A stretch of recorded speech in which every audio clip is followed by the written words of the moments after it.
अस्सलामुअलैकुम वरहमतुल्लाहि वबरकातुहू। आज आपके साथ होम्योपैथिक डॉक्टर मोहम्मद उमर अकबर।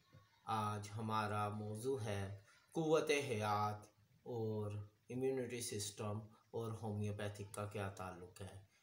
इसके साथ ही हम आजकल के मौसम में जो फैलने वाली वबा है जिसने काफ़ी ज़्यादा शोहरत हासिल की है उसके हवाले से भी हम डिस्कस करेंगे। सबसे पहले हम इस मौजू से शुरू होने से पहले कुछ दलील भी आपके सामने पेश करेंगे जिसका हम हवाला देंगे इंसाइक्लोपीडिया होम्योपैथिक डॉक्टर काशीराम का, उसकी फसल दोम बाप अव्वल सफ़ा नंबर 39 में हनीमन लिखते हैं कि उसे हम लफ्ज़ ब लफ्ज़ आपके सामने पेश करेंगे ताकि कोई अबहम ना रहे। वो लिखते हैं कि क़ुव्वत हयात आखिर है क्या। हनीमन में दफ़ा हाजा में ऑर्गेनिक दफ़ा नंबर 9 में बताते हैं कि ये क़ुव्वत मादी जिस्म को ज़िंदगी बख्शने और उसको ज़िंदा रखने और इसके अज़ा को तवाज़न में रखती है। गोया इसका मतलब इस दिन की नज़र में ये है कि क़ुव्वत हयात ही इंसानी ज़िंदगी और तंदुरुस्ती की सब कुछ है। इस क़ुव्वत में कमी वाक़या हो जाए तो तंदुरुस्ती नहीं रह सकती। अगर ये क़ुव्वत हयात ना रहे तो इंसान ज़िंदगी का ख़ात्मा हो जाता है। इस हवाले से हम आज डिस्कस करेंगे कि क़ुव्वत हयात क्या है। इंसान के जिस्म का अगर दिफाई निज़ाम कमज़ोर पड़ जाए तो वो हर किस्म के वबा या अमराज को अपने अंदर समा लेता है। सवाल ये है कि एक जहाँ पे दो शख्स मौजूद हैं, एक की इम्यूनिटी या क़ुव्वत हयात बहुत बेहतर है और एक की कमज़ोर है। अब उस जहाँ पे कुछ वबा या कुछ मामला डिस्टर्ब हैं सेहत के हिसाब से, एक शख्स जिसकी क़ुव्वत हयात बेहतर है वो वहाँ से सरवाइव कर जाता है, बच जाता है, और जिसकी क़ुव्वत हयात कमज़ोर है वो उस मामलात के से मुतासिर हो जाता है। इसे हम समझाने के लिए ये कहेंगे कि दो शख्स हैं, एक ही इन्वायरमेंट में खड़े हैं, एक ही जगह पे खड़े हैं। एक को नज़ला खांसी ज़ुकाम हो जाता है और एक को कुछ भी नहीं होता।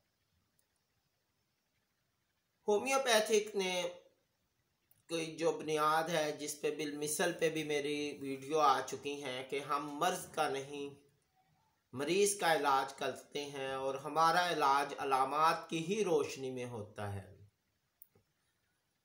अब मैं यहाँ पे ही एक फ़ॉरेन मरीज़ की वीडियो देख रहा था। उन्होंने कुछ अलामात अपने मर्ज़ के मुतल्लिक बताई। उन्होंने कहा कि जब मेरे पे वबा ने असरअंदाज हुई तो मेरे में ये अलामतें आईं, जिसमें उन्होंने कहा थकावट और पट्ठों में दर्द हुआ, उसके बाद खांसी, पूरे जिस्म में दर्द, बुखार 104 दर्जा हरारत पे चला गया, दर्द, खांसी, और उसमें जो खांसी थी उसमें उस शख्स को खून भी महसूस हुआ।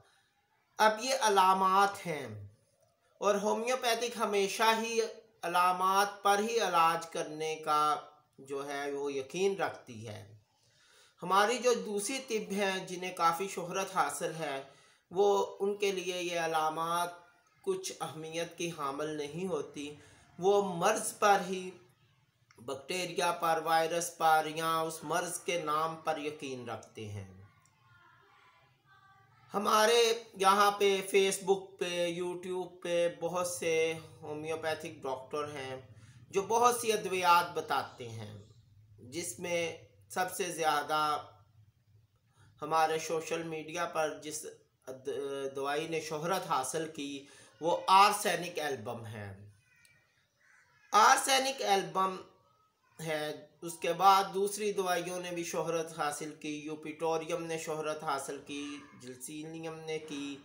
इस तरह बहुत सी एक फहरिस्त है जिस पर मुख्तलिफ होम्योपैथिक डॉक्टर का मुख्तलिफ राय है। अब होता कुछ यूँ है कि नाजरीन ये सोचते हैं कि वो डॉक्टर सही बता रहा है कि वो डॉक्टर सही बता रहा है। होम्योपैथिक के हवाले से बात कर रहा हूँ कि होम्योपैथिक डॉक्टर एक ने आर्सेनिक बताई, दूसरे ने कहा यूपिटोरियम है, तो आया आर्सेनिक वाला दुरुस्त है या यूपिटोरियम वाला दुरुस्त है? अब इस पे बात आ जाती है कि दोनों ही दुरुस्त हैं। जिसने ये वबा फैलने की सूरत में जौन जौन सी अलामात हासिल की या उसके इल्म में मरीज़ों के हवाले से जो जो अलामात आईं उस हवाले से उसने अद्वियात बताई। अब इस पर थकावट और पत्थों में दर्द, ठीक है, खांसी, पूरे जिस्म में दर्द। अब ये सिम्टम्स यूपिटोरियम की भी हैं, बुखार 104 दर्जा हरारत।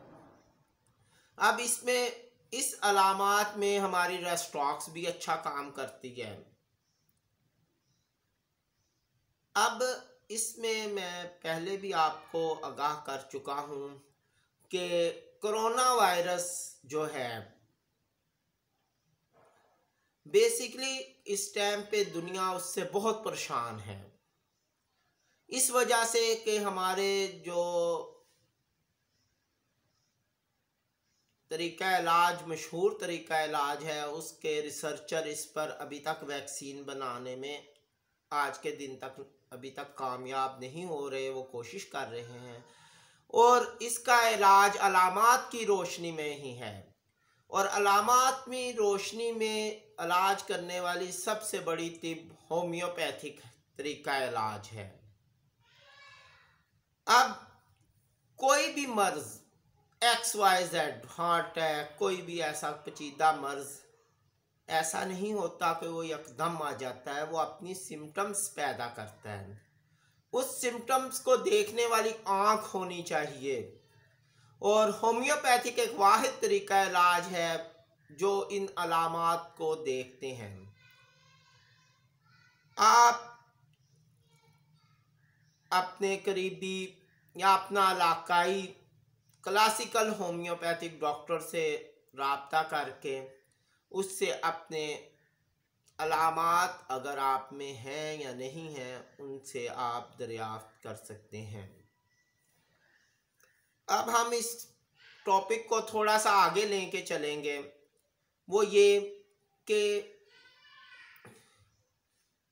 हमारे हुकूमत ने भी ऐलान किया कि आप आइसोलेट हो जाएं और इंतज़ार करें कि आप तीसरी स्टेज पर पहुँचें जब आपका सांस रुकना शुरू हो जाए और आप 1122 से रब्ता करें जो आपको करीबी हॉस्पिटल तक रसाई दे। अब इसमें कोई अभाम नहीं कि आपको जैसे ही आपको में कोई सिम्टम्स आती हैं आप एक जगह पे रुक जाएं। हमारा दीन इस्लाम भी यही कहता है कि आप एक जगह पे ठहर जाएं। अगर आप महसूस करते हैं कि आपको कोई सिम्टम्स आ रही हैं और आप जो है आप अपनी एकेडमी में या अपने हुजूम वाली जगह पे जाने से गुरेज करें। इसलिए नहीं कि आपको कोरोना हो गया है, इसलिए कि कोई भी डिजीज़ जिसमें नज़ला, खांसी, ज़ुकाम, बुखार ये जब आता है और आप फौरी तौर पर, हमारे पाकिस्तान में वैसे कल्चर है कि नज़ला, खांसी, ज़ुकाम को तो लोग कुछ समझते ही नहीं हैं। ये तो एक रूटीन की चीज़ समझते हैं कि रोज़मर्रा का काम है जी, नाक बहर है बच्चे का, ठीक है बहने दो, खुद ही सही हो जाएगा, ताज़ी हवा लगेगी। तो ये तो हमारी एक रूटीन की चीज़ है कि हम छोटी मोटी मामलात को कुछ नहीं समझते। मगर अब हालात कुछ मुख्तलिफ हो गए हैं। आपको फर्स्ट एड के तौर पे जब आप उस मुकाम पर नहीं पहुँचे कि आपको 1112 से रब्ता किया जाए और आप वहाँ पहुँचें, इससे पहले आप आइसोलेट होने के बाद इब्तदाई तौर पर अपनी इम्यूनिटी सिस्टम को बेहतर करने के लिए आप होम्योपैथिक डॉक्टर से अपनी इब्तदाई दवा तजवीज़ करा सकते हैं। इसमें अगर हम इसमें दवाइयों की लिस्ट अगर मैं बताना शुरू कर दूं तो बहुत लंबी हो जाएगी, जिसमें हमें मुख्तलिफ मरीज़ की हिस्ट्री के मुताबिक उसकी मुख्तलिफ अद्वियात हैं होम्योपैथिक में, जिसकी एक लंबी फ़हरिस्त है। अब एक लंबी फ़हरिस्त की अद्वियात को समझाना या बताना थोड़ा सा डिफ़िकल्ट हो जाता है। आप इससे बेहतर है कि आप होम्योपैथिक डॉक्टर की ही सर्विस इख्तियार करें कि वो आपकी अलामात को देखे और आपके लिए तजवीज़ करे कि आप हिफ्ज़ मा तक़द्दम या हिफाजती तौर पर आप क्या क्या तदबीर इख्तियार कर सकते हैं या कौन सी मेडिसन आप इस्तेमाल कर सकते हैं। अब हम थोड़ा सा आगे जाएंगे इस वायरस के हवाले से कि इसमें आपको बिल्कुल परेशान होने की ज़रूरत नहीं है। ये अगर आपको कोई भी मसाइल हैं, आप उसका इंतज़ार ना करें। अगर इंतज़ार करेंगे तो आपकी क़ुव्वत हयात कम होगी, जिसकी वजह से आप पर वबाई अमराज के हमले का अंदेशा बढ़ सकता है। जो लोग एकेडमी या घरों में एकेडमी बनाई हुई है या कुछ छोटे लेवल पे तालीम दे रहे हैं, कुरानी तालीम या दुनियावी तालीम, वो बड़ी एकेडमियाँ तो हुकूमत की नज़र में है जिन्हें उन्होंने बंद किया है। जो छोटे लेवल पे गली मोहल्लों में पढ़ा रहे हैं वो अपने स्टूडेंट्स पे नज़र रखें। जिसे कुछ नज़ला खांसी ज़ुकाम है उसे कहें कि आप अपने मुआलिज से, करीबी मुआलिज से, जो भी आप जिस तिब को भी आप पसंद करते हैं उस तिब के हवाले से आप इलाज करें और अपने क़ुव्वत हयात या दिफाई निज़ाम या इम्यूनिटी सिस्टम को गिरने से बचाएं। ये क़ुव्वत हयात, इम्यूनिटी सिस्टम, दिफाई निज़ाम, जिसके हर तिब में मुख्तलिफ नामों से पुकारा जाता है, ये ही निज़ाम आपको वबाई अमराज से बचा सकता है।